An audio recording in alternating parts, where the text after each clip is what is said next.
Good morning बच्चों। अपनी संख्याओं की जानकारी चैप्टर में आज हम लोग पढ़ेंगे रोमन संख्यांक। इससे पहले हमने जो संख्यांक पढ़े थे वो थे अंतर्राष्ट्रीय और राष्ट्रीय संख्यांक। राष्ट्रीय संख्यांक जैसे हमारे 1, 2, 3, 4, 5 इस तरह से आगे को चल रहे थे। ये थे हमारे राष्ट्रीय संख्यांक। इनको हम देवनागरी लिपि के संख्यांक भी बोलते हैं।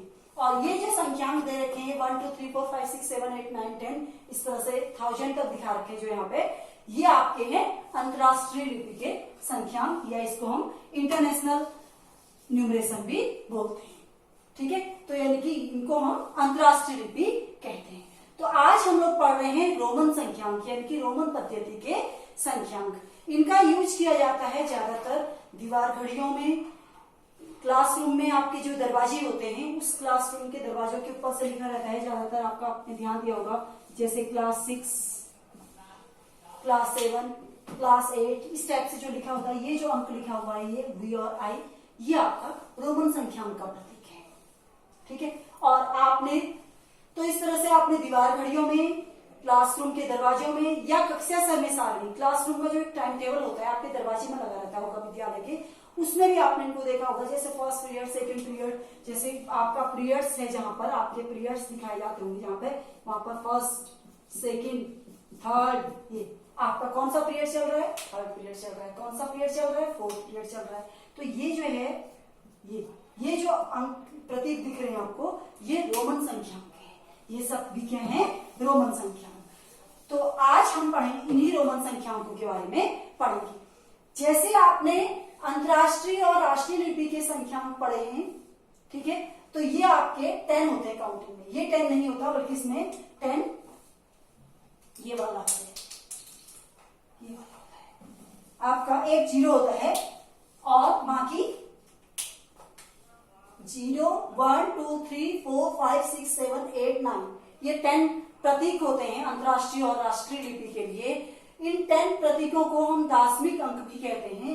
इन दार्शनिक अंकों की सहायता से राष्ट्रीय और अंतरराष्ट्रीय लिपि की संख्याएं बनाई गई, जो कि आपकी संख्या 1 से लेके अरबों या खरबों तक, या मिलियन या बिलियन तक हो सकती है। ये मेन जो थे केवल 10 प्रतीक थे। इन 10 सिंबल्स से ही, या इन 10 प्रतीकों की सहायता से ही सारी संख्याएं बनाई गई हैं। 10 प्रतीक क्या क्या है, 0, 1, 2, 3, 4, 5, 6, 7, 8, 9। 10 भी बना इस प्रतीक, इन दोनों प्रतीकों को मिलाकर। 11 बना इसको ही 2 बार लिखकर, 12 बना इसके बाद इसको लिखकर, 13 बना इसके बाद इसको लिखकर। तो ऐसे ही आगे को बनते चले गए। तो फिलहाल लेकिन आज हम लोग अभी रोमन संख्यांक पढ़ रहे हैं। क्या रोमन संख्यांक में भी यही प्रतीक होते हैं, इसी तरह के कुछ प्रतीक होते हैं? हाँ, रोमन संख्यांक में भी कुछ प्रतीक होते हैं। ये रोमन संख्यांक के प्रतीक लिखे गए हैं आपके ऊपर से। ये आपका आई की तरह दिख रहा है जो आपको, ठीक है, इसको ऐसे भी दिखाया जाता है, या कई बार इसको ऐसे भी दिखाया जाता है। ठीक है, और फिर आपका एक अगला है वी। ये इसके नीचे मैंने जो डैश लगा रखा है किसी और कारण से लगा रखा है, बताती हूँ क्यों लगाया जाता है। डैश हटा देती हूँ पहले, इनका भी कोई मतलब नहीं है। और फिर एक है एक्स, फिर एल, सी, डी, एम।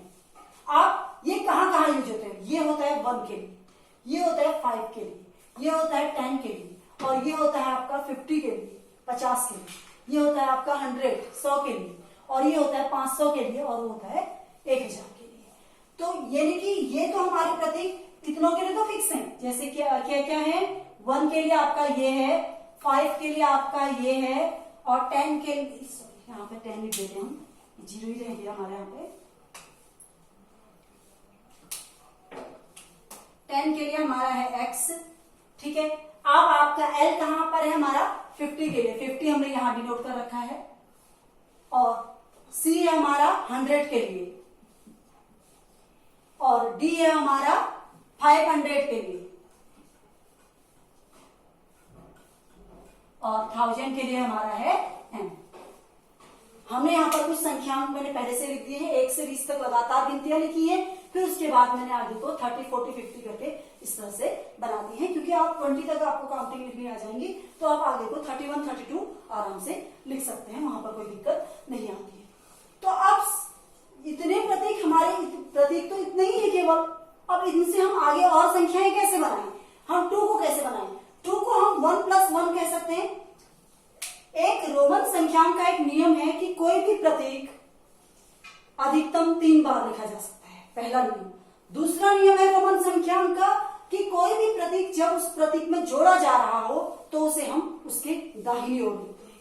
जैसे 2 को लिखने के लिए हम लोग बोलेंगे 1 + 1, तो यानी कि 1, एक तो ये वाला 1 है और एक 1 इसके और जोड़ा गया है, यानी कि इसको इसके दाहिनी ओर आ गया। 3 के लिए भी वैसे ही होगा, फिर एक 1, फिर एक और 1 जोड़ दे इसमें और एक और 1 जोड़ दे, 1 2 3, 3 = 1 + 1 + 1 हम कह सकते हैं। ठीक है, अब 4 के लिए, क्योंकि हमने कहा अभी रोमन संख्याओं का नियम है कि कोई भी प्रतीक 3 बार से अधिक नहीं आता, यहाँ 3 बार ये प्रतीक आ चुका है, 4 बार नहीं आ सकता। तो 4 को कैसे लिखेंगे, 4 को हम लिख सकते हैं 5 - 1 करके, 5 - 1। अब प्लस को तो हमने यहाँ दाहिनी ओर शो किया, ये दाईं ओर शो किया। अब क्या हम 5 के बाद लिख दें एक, क्या वो 4 होगा? अगर ये 4 होगा तो फिर 6 को कैसे दिखाएंगे, 6 में भी तो 5 धन 1 हो जाएगा, 6 में भी तो फिर तो ये स्थिति हो जाएगी, ये भी और ये भी दोनों एक से हो जाएंगे, ऐसा नहीं होगा आपका। तो होगा क्या, हम रोमन संख्याओं का एक और नियम है, कोई भी संख्या में से जब हम उस संख्या को दूसरे प्रतीक को घटा रहे होते हैं, कोई भी प्रतीक में से जब दूसरे प्रतीक को घटाया जाता है तो वह उसके बाईं ओर होता है।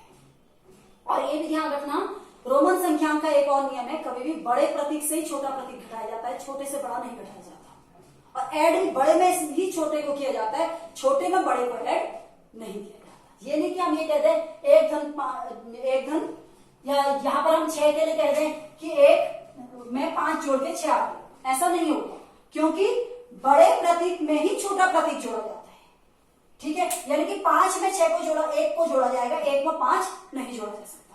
बड़े प्रतीक में ही छोटा प्रतीक जोड़ा जाता है, छोटे में बड़ा नहीं जुड़ता। यानी कि लार्ज नंबर, बड़ी संख्या धन छोटी संख्या होगा, ये ध्यान रखना। इसमें बड़ी संख्या धन छोटी संख्या होगा, कभी भी छोटी संख्या और छोटी संख्या में बड़ी संख्या नहीं जुड़ेगी। हालांकि जोड़ का नियम हमारा क्रमविनिमय का होता है, वो आप पूर्ण संख्याओं के नियम और प्राकृतिक संख्याओं के नियम में आप पढ़ेंगे, उनके गुणधर्मों में पढ़ेंगे। लेकिन यहाँ पर रोमन संख्याओं के लिए छोटी संख्या में बड़ी संख्या ऐड आप नहीं करेंगे। अगर आपने ऐसा कर दिया तो फिर सारा गड़बड़ हो जाएगा। ठीक है, और ऐसे घटाने के लिए भी बड़ी संख्या से ही छोटी संख्या को घटाएंगे आप। बड़ी संख्या ऋण छोटी संख्या का प्रतीक होगा, यानी कि बड़ी संख्या का प्रतीक पहले आएगा। तो अब यहाँ पर 4 के लिए घटाते हैं, तो बड़ी संख्या से छोटी संख्या को घटा रहे हैं, तो यानी कि 5 ऋण 1 कह सकते हैं हम 4 को। तो 5, 1 कहाँ आएगा इसके बाईं ओर। जब हम कोई भी प्रतीक को घटाते हैं तो वह प्रतीक उस प्रतीक के बाईं ओर आ जाता है, इसलिए आ रहा है। ठीक है, अब 6 के लिए 5 में 1 को हम जोड़ेंगे, तो 5 में 1 को जोड़ेंगे तो कहाँ आएगा ये दाईं ओर। ऐसे 7 के लिए 5 में हम 2 जोड़ देंगे, ये 2 दाईं ओर आ जाएंगे। 8 के लिए 5 में हम किसको जोड़ेंगे 3 को, 5 धन 3 बराबर 8।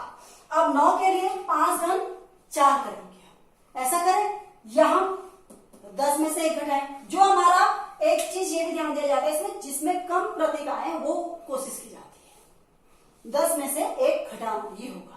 5 धन 4 में 3 प्रतीक आ रहे हैं और पॉसिबल भी नहीं है। ठीक है ना, तो आपका अपने आप ही 10 में से 1 घटाना, ये होगा आपका 9।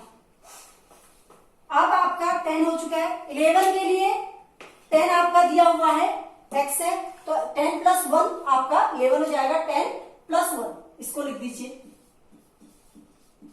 12 10 + 2 2 को उसके दाईं ओर लिख दीजिए। 13 10 + 3 3 उसके दाईं ओर लिख दीजिए 10 के। 14 के लिए 10 + 4 4 को उसके बाईं ओर लिख दीजिए। 15 के लिए 10 + 5 10 के बाद 5 लिख दीजिए दाईं ओर। 16 10 + 6 क्योंकि प्लस हो रहा है तो दाईं ओर आएगा। 10 + 6 6 को दाईं ओर आएगा। 17 10 + 7 7 आपका दाईं ओर आ जाएगा। 18 10 + 8 8 आपका कहाँ आएगा दाईं ओर।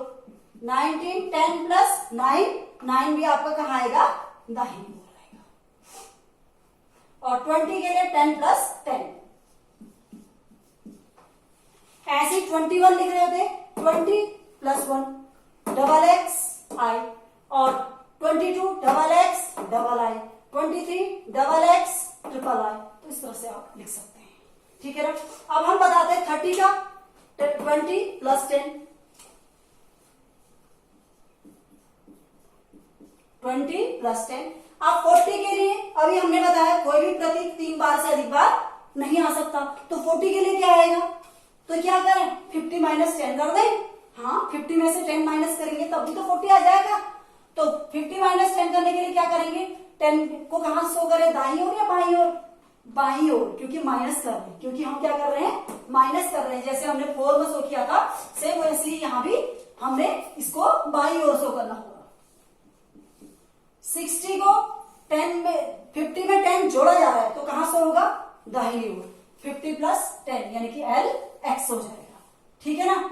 और 70 के लिए 50 प्लस 20, 80 के लिए 50 प्लस 30, ये वाला। अब 90 के लिए फिर यहां पर प्रतीक 4 बार नहीं आ सकता, तो हम यहां पर एल प्लस 40 नहीं करेंगे, ठीक है। हम क्या करेंगे, 100 माइनस 10 करेंगे उसके बाद वाले से, ठीक है। 100 माइनस 10 है तो कहां आएगा, 10 पीछे आएगा सी के, ठीक है। अब 200, अब 110 होता तब सी एक्स होता, 120 होता 120 यानी कि 120 होता तो सी के बाद 20 आ जाता, सी के बाद ये 20 आ जाता।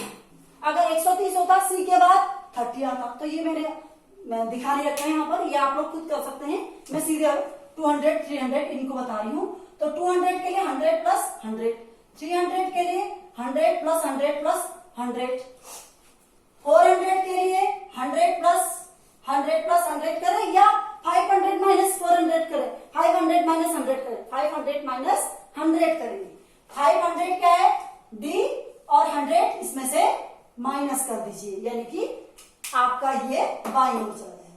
ध्यान रखिए इसको, सीडी लिख, भले आप पढ़ सकते हैं लेकिन लिखते वक्त डी के पहले डी लिखिए, फिर उससे पहले वाला सी लिखिएगा, ठीक है। फिर 500, फिर 600 के लिए 500 प्लस 100, 700 के लिए 500 प्लस 200, 800 के लिए 500 प्लस 300, और 900 के लिए फिर यहां पर 3 से अधिक बार नहीं आ सकता। अब क्या होगा, 1000 में से 100 माइनस हो जाएगा, 1000 में से 100 माइनस हो जाएगा। तो इस तरह से आप लोग इनको आराम से लिख सकते हैं। और ध्यान रखें, ये रूल आपका यही रहेगा कि बड़ी संख्या में ही छोटी संख्या को ऐड करेंगे, आप छोटी संख्या में बड़ी संख्या को ऐड नहीं करेंगे, ठीक है ना। ये नहीं कि आप छोटी संख्या पहले लिख रहे हैं और ऐड करते वक्त और उसके बाद बड़ी संख्या लिख रहे हैं, ऐसा नहीं।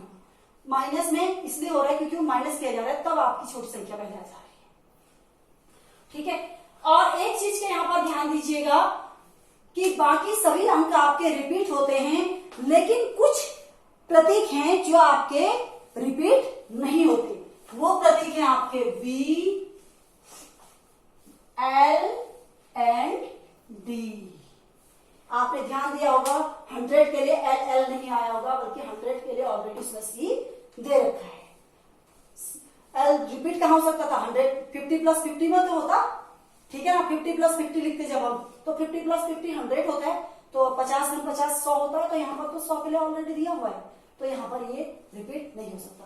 और ये भी रिपीट नहीं होता, कभी 2 बार एक साथ नहीं आता। ऐसे आएगा जैसे यहाँ पर आपका कहीं पर आपका आ रखा हो शायद, तो वैसे ऐसी कंडीशन कहीं आई नहीं होगी।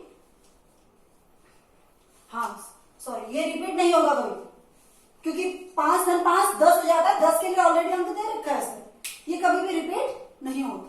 और डी भी आपका कभी भी रिपीट नहीं होता। 500 धन 500 नहीं कहा जाता, बल्कि 500 के बाद 1000, 500 धन 500 के लिए यानी कि 1000 के लिए आपका ऑलरेडी प्रतीक उसमें दे रखा है। तो इसी तरह से इस चीज का ध्यान रखिएगा, ये तीनों प्रतीक कभी भी रिपीट नहीं होते, बाकी सब प्रतीक रिपीट हो जाते हैं। तो आज मैं इतना ही बता रही हूँ, और इसके रूल्स आप लोग एनसीईआरटी क्लास 6 की बुक से देख सकते हैं, वहां से पढ़ सकते हैं, वहां से भी समझ सकते हैं, वहां से लिख भी सकते हैं। आपको यहाँ पर मैंने उन रूल्स को कैसे फॉलो किया जाता है, उन रूल्स के अकॉर्डिंग कैसे आपकी संख्याएं बनाई जाती है, कैसे संख्याएं लिखी जाती हैं, वो अभी यहाँ पर आपको समझाया था। Okay, thank you. आप लोग प्रैक्टिस करते रहिएगा, जो जहां पर समझ नहीं आएगा आप लोग पूछ सकते हैं।